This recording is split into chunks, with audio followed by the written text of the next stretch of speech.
हमारे YouTube channel Rajshri music CG को like, share और सब्सक्राइब करना बिल्कुल ना भूलें।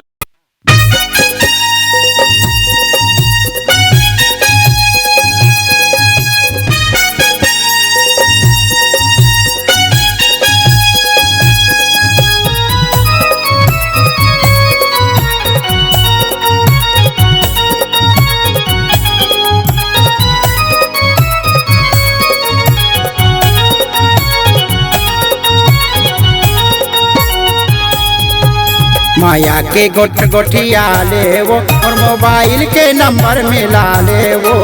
माया के गोठिया ले वो मोबाइल के नंबर मिला ले वो। माया के गोठिया वो चुपे चुप तोला खावा टूरी मैं गुप चुप। माया के गोठिया वो चुपे चुप तोला खावा टूरी मैं गुप चुप। तोला खावा टूरी मैं गुप चुप। तोला खावा टूरी मैं गुप चुप।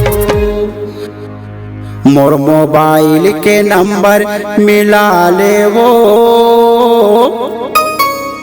70 49 65 34 24। मोर मोबाइल के नंबर मिला ले वो। माया के गोठिया ले वो और मोबाइल के नंबर मिला ले वो। माया के गोठिया ले वो मोबाइल के नंबर मिला ले वो।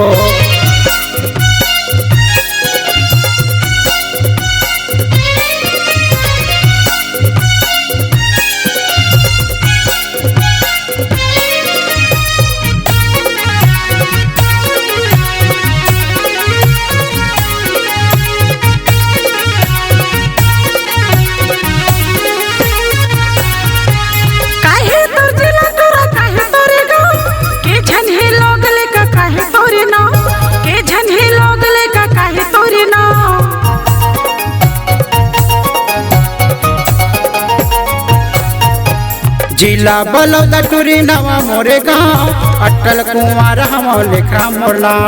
अटल कुंवर हम लिखा मोरला। मोर मोबाइल के नंबर मिला ले वो 70 49 65 34 24। मोर मोबाइल के नंबर मिला ले वो। माया के गोठिया ले वो मोर मोबाइल के नंबर मिला ले वो। माया के गोठिया ले वो मोर मोबाइल के नंबर मिला ले वो।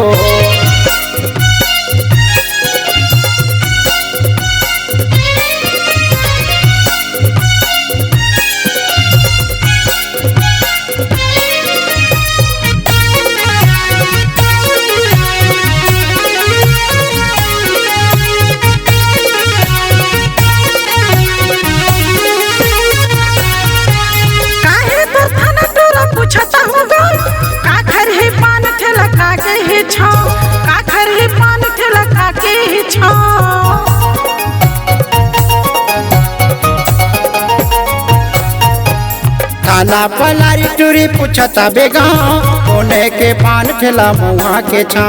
कोने के पान ठेला मुआ के छा।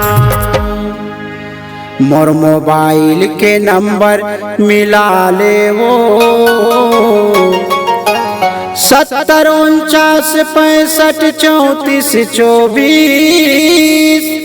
मोर मोबाइल के नंबर मिला ले वो। माया के गोठिया ले वो मोर मोबाइल के नंबर मिला ले वो।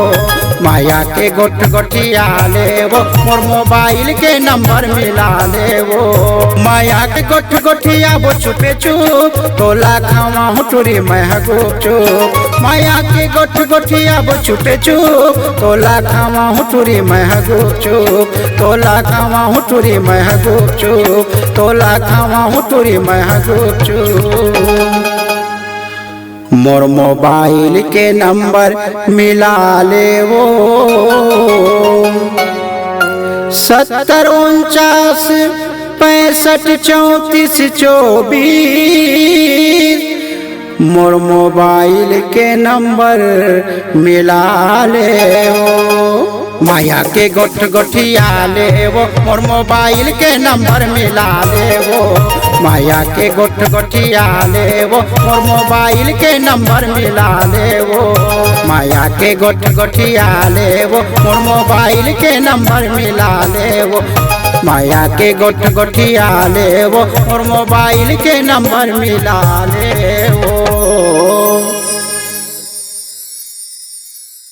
अपने दिल की आवाज सुनने वाले, अपने आवाज से पहचान बनाने की ललक और अपना टैलेंट लोगों तक पहुंचाने के लिए आए राजश्री म्यूजिक स्टूडियो, जहां गाने और वीडियो की बेहतरीन रिकॉर्डिंग की जाती है। Rajshri music audio video recording studio, Birgaon, Raipur, Chhattisgarh. अधिक जानकारी के लिए कॉल करें 8085048130 और 7999776763 पर।